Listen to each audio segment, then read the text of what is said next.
പൊട്ടക്കിണറ്റിൽ അകപ്പെട്ട ഒരു വ്യക്തിയുടെ കഥ ഇങ്ങനെയാണ്. അദ്ദേഹത്തെ കാണുന്നതിന് വേണ്ടി അനേകർ വന്നു.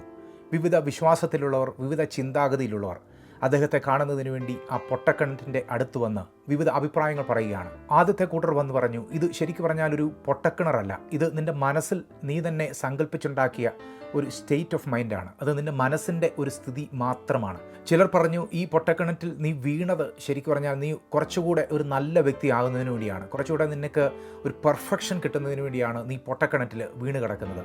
അതിനുശേഷം വേറെ ചില ആൾക്കാർ വന്ന് അവരുടെ അഭിപ്രായം പറഞ്ഞു. അവർ പറഞ്ഞത് ഇങ്ങനെയാണ്, നീ അന്ന് ഇതിലെ പോകുന്നതിന് മുമ്പ് തന്നെ പറഞ്ഞതാണ് ഇവിടെ ഒരു കുഴിയുണ്ടെന്ന്. നീ ഞങ്ങളെ കേട്ടിരുന്നുവെങ്കിൽ ഈ കുഴിക്കകത്ത് വീഴുകയില്ലായിരുന്നു. നീ ഈ കുഴിക്കകത്ത് വീണതിൻ്റെ കാരണമെന്ന് പറയുന്നത് ഞങ്ങൾ പറഞ്ഞത് നീ ആദ്യമേ കേട്ടില്ല എന്നുള്ളത് കൊണ്ടാണ്. മറ്റു ചിലർ വന്ന് പറഞ്ഞത് എങ്ങനെയാണ്, ഒരു പക്ഷേ നീ മാത്രമല്ലായിരിക്കും ഈ കുഴിയിൽ കിടക്കുന്നത്, വേറെ ആൾക്കാരും അവിടെ കാണും.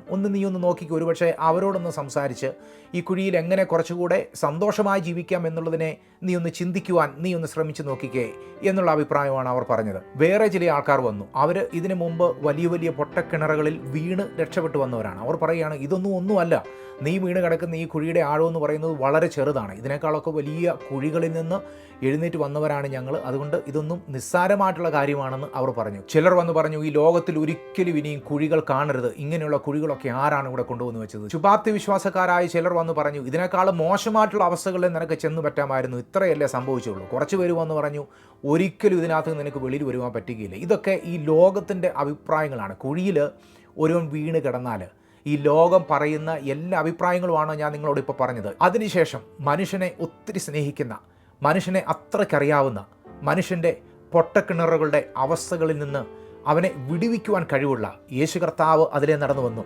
യേശു കർത്താവ് കാരണങ്ങളൊന്നും ചോദിച്ചില്ല. എങ്ങനെയാണ് നീ വീണത്? തന്നെ വീണതാണോ? ആരെങ്കിലും തള്ളിയിട്ടതാണോ? എത്ര നാളായി അവിടെ കിടക്കുന്നു? ഇതൊന്നും യേശു ചോദിച്ചില്ല. യേശു തൻ്റെ വീര്യമുള്ള വലങ്കൈ നീട്ടി ആ മനുഷ്യനെ അവിടെ നിന്ന് രക്ഷിച്ചെടുത്തു എന്നുള്ളതാണ് ആ കഥ. നമ്മുടെ ശരീരത്തിൻ്റെ വേദനകളിൽ, ആത്മാവിൻ്റെ മുറിവുകളിൽ, മനസ്സിൻ്റെ നൊമ്പരങ്ങളിൽ നമ്മളെ ആശ്വസിപ്പിക്കുന്നതിന് വേണ്ടിയും നമ്മളെ കുറ്റപ്പെടുത്തുന്നതിന് വേണ്ടിയും ഈ ലോകത്തിലുള്ള ഒത്തിരി പേര് വരും. എന്നാൽ അവരൊക്കെ അവരുടെ അഭിപ്രായം പറഞ്ഞതിന് ശേഷം, അവർക്ക് ചെയ്യാവുന്ന ഏറ്റവും നല്ല അഭിപ്രായങ്ങൾ രേഖപ്പെടുത്തിയതിനു ശേഷം, അവരുടെ അനുശോചനങ്ങൾ രേഖപ്പെടുത്തിയതിനു ശേഷം അവർ അവരുടെ വഴിയെ പോകും. എന്നാൽ നമ്മുടെ കുഴിയിൽ ഇറങ്ങി വന്ന് നമ്മളെ രക്ഷിക്കുവാൻ കഴിവുള്ള ഏക ദൈവം യേശു ക്രിസ്തുവാണ്.